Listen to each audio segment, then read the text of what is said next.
Hello everyone, good morning.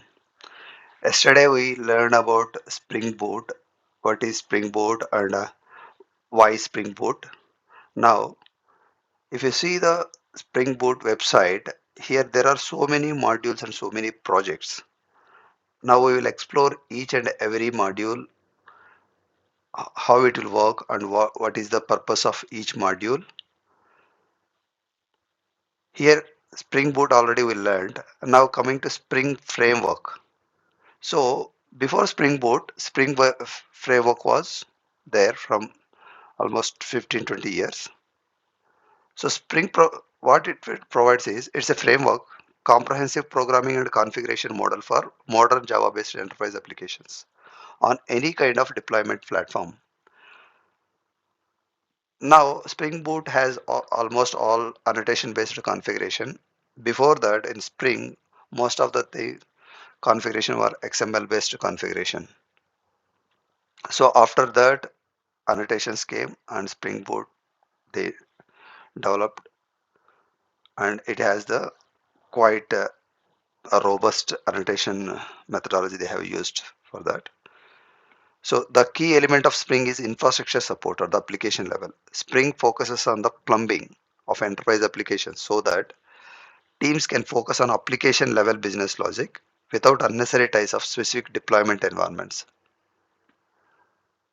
So what are the different features are there in the Spring framework? Core technologies, testing, data access, Spring MVC, integration, languages. We will go through each and every modules on this in the going videos. Core technologies, dependency injection, events, resources, international 18, validation, data binding, type conversion, SPL, AOP, testing, mock objects, test context framework, Spring MVC test, web test client, and data access.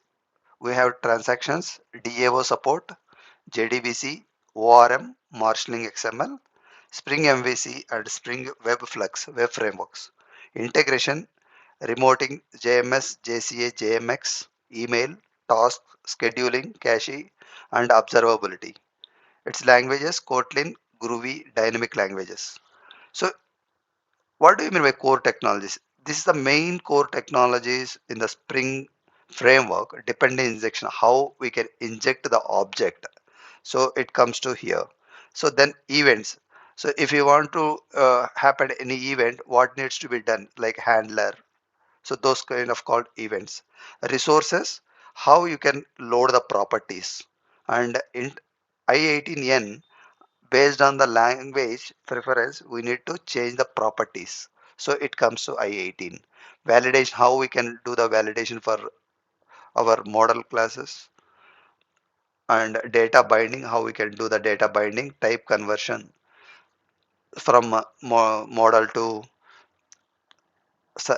how we can do the conversion of the object. Aspect oriented programming, that's based on the how we can do the logging without disturbing the existing code. It will come here. Testing, how we can use the mock objects to for test that. So these are the different features are there. Going forward, we can learn each and every thing. Now if you see the core technologies here, so in core technologies, this part of the reference document covers all the technologies that are absolutely integral to the Spring framework. Foremost among these, the Spring framework's inversion control container. A true treatment of the Spring framework's IOC container is closely followed by the comprehensive coverage of aspect-oriented programming. So, what is IOC container? What is validation and data binding? Spring expression language, aspect-oriented programming with Spring. These are the different modules available in the Spring framework.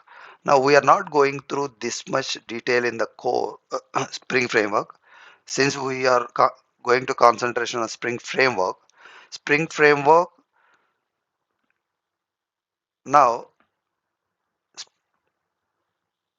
has all the things. Spring Boot will have the these modules. Now coming to Spring Data, if you see here, in the next sessions, we'll concentration on what modules are there in the Spring Data, and Spring Cloud, Spring Security, Spring Session, and how it will work with this. These are the different modules: Spring Integration, Helios, Modulith, REST docs, how we'll connect with Spring AI, Spring Batch, and